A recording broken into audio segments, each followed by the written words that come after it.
This mouth-watering sticky teriyaki fish with baby broccoli and crispy rice is so easy.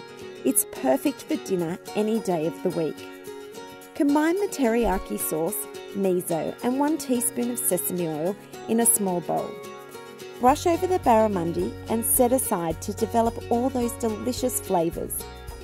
While the fish is marinating, place the rice, seeds and remaining oil in a baking dish and toss to coat. Top with the baby broccoli and bake for 15 minutes in a preheated oven at 220 degrees Celsius or until the rice starts to crisp up and the broccoli is tender. Place the barramundi over the rice mixture and drizzle with any remaining marinade.